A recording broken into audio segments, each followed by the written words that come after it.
اسرائیل کا شہر تل ابیب پھر دھماکوں سے لرز اٹھا۔ ایران نے اسرائیلی جارحیت کے جواب میں صبح سویرے ایک اور بڑا حملہ کر دیا۔ اسرائیل کے کئی شہروں میں سائرن بج اٹھے۔ صہیونی ریاست نے شہروں میں ہائی الرٹ کر دیا۔ مشرق وسطی میں جنگ کی آگ مزید بھڑکنے کا خدشہ۔ امریکی صدر نے اپنا غیر ملکی دورہ مختصر کر دیا۔ وائٹ ہاؤس کے سچویشن روم میں امریکی قومی سلامتی کونسل کا ہنگامی اجلاس طلب۔ ادھر سوشل میڈیا پر یکے بعد دیگرے اپنے پیغامات میں ڈونلڈ ٹرمپ نے اسرائیل کی کھل کر حمایت۔ کہا، امریکہ کو عظیم بنانے میں یہ امر شامل ہے کہ ایران جوہری طاقت نہیں ہو سکتا۔ امریکی صدر کا حیرت انگیز طور پر ایران کے شہریوں کو دارالحکومت تہران خالی کرنے کی وارننگ۔ دنیا کی 7 بڑی معیشتوں پر مشتمل G7 ممالک کے اجلاس میں پھوٹ پڑ گئی۔ ایران اسرائیل کے درمیان بڑھتی کشیدگی پر رد عمل کے حوالے سے رائے میں گہرا اختلاف سامنے آ گیا۔ امریکی صدر نے مشترکہ بیان پر دستخط کرنے سے انکار کر دیا۔ اجلاس میں نیٹو اور اقوام متحدہ کے سیکرٹری جنرل نے بھی شرکت کی۔ ایران کے نئے حملوں سے پہلے ایرانی سپریم لیڈر آیت اللہ خامنائی کا ٹویٹ، لکھا، اسلامی جمہوریہ خدا کے حکم سے صہیونی حکومت کو شکست دے گی۔ اسرائیل جارحیت سے باز نہ آیا۔ تہران اور تبریز سمیت کئی شہروں پر فضائی حملے۔ تہران سے انخلا کی وارننگ کے بعد ٹی وی چینلز اور اسپتالوں پر بھی بمباری۔ مشرقی اور مغربی تہران میں سویلین آبادی پر حملے۔ صہیونی فورسز کی تازہ کارروائیوں میں تہران کی سوا ہائی وے، کرمانشاہ میں ورکشاپ، اسپتال اور ایلام میں فائر اسٹیشن کو نشانہ بنایا گیا۔ اسرائیلی حملوں میں شہداء کی تعداد 244 ہو گئی۔ خواتین اور بچوں کی بڑی تعداد شامل، سینکڑوں زخمی بھی ہوئے۔ ایرانی وزارت خارجہ کے ترجمان اسماعیل بقائی کا کہنا ہے کہ یہ حملہ عسکری تنصیبات پر نہیں، اسرائیل کا ٹارگٹ خواتین اور بچے ہیں۔ ایران کے مغربی شہر کو کرمانشاہ میں واقع فارابی ہسپتال پر بھی حملہ کیا گیا۔ امریکہ سے ایک فون کال سفارتکاری کی راہ ہموار کر سکتی ہے۔ ایرانی وزیر خارجہ عباس عراقچی کہتے ہیں، ٹرمپ سفارتکاری پر یقین رکھتے ہیں اور جنگ کو روکنا چاہتے ہیں تو ایک فون کال نیتن یاہو کو خاموش کرنے کے لیے کافی ہے۔ جنگ اسرائیل نے شروع کی ہے، اگر حملے بند نہ کیے گئے تو تباہی اور خونریزی کا دائرہ وسیع ہو جائے گا۔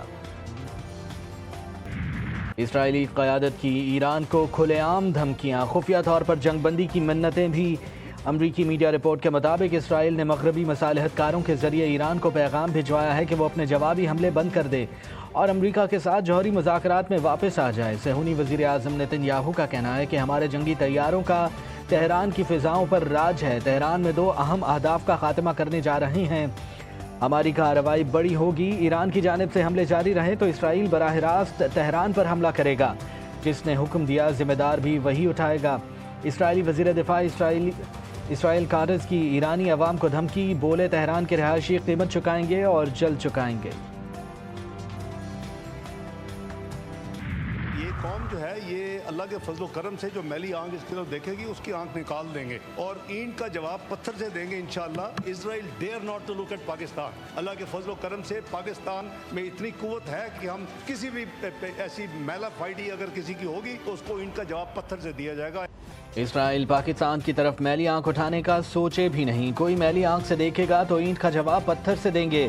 مسلح افواج مکمل الرٹ ہیں۔ وزیر خارجہ اسحاق ڈار کا سینٹ میں اظہار خیال، کہا، ہمارا نیوکلیئر پروگرام اور میزائل ہماری اپنی حفاظت کے لیے ہے۔ قوم نے پیٹ کاٹ کر نیوکلیئر میزائل پروگرام حاصل کیا۔ جنگ کوئی مذاق نہیں، فیک نیوز والی چیزوں کو کلیئر کریں گے۔ پاکستان نے اسرائیل پر ایٹمی حملے سے متعلق کوئی بیان نہیں دیا۔ وزیر دفاع خواجہ آصف کا فیک کلپ چلایا گیا۔ گمراہ کن ڈس انفارمیشن پھیلائی جا رہی ہے۔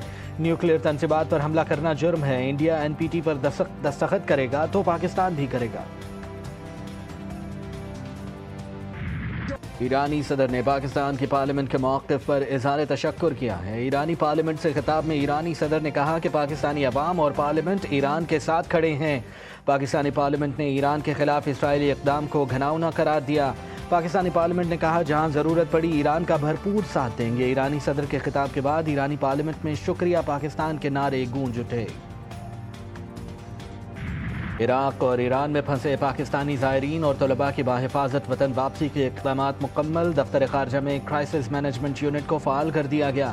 وزیر خارجہ اسحاق ڈار کہتے ہیں، گزشتہ روز 450 زائرین کے انخلاء کی سہولت فراہم کی گئی۔ آج 160 پاکستانیوں کو تافتان کے راستے پاکستان پہنچا دیا گیا۔ امیگریشن حکام کے مطابق پاکستان پہنچنے والوں میں زائرین تاجر شامل ہیں۔ 152 طلباء کو بھی آج پاکستان پہنچایا جائے گا۔ ایران کا اسرائیلی خفیہ نیٹ ورک پر بڑا وار، موساد کے لیے کام کرنے والے 33 ایجنٹس گرفتار، ڈرونز تیار کرنے والی فیکٹری پر بھی چھاپا، دھماکہ خیز مواد، جدید ہتھیار اور الیکٹرانک آلات بھی برآمد۔ ایک اسرائیلی جاسوس اسماعیل فکری کو آج سزائے موت دے دی گئی۔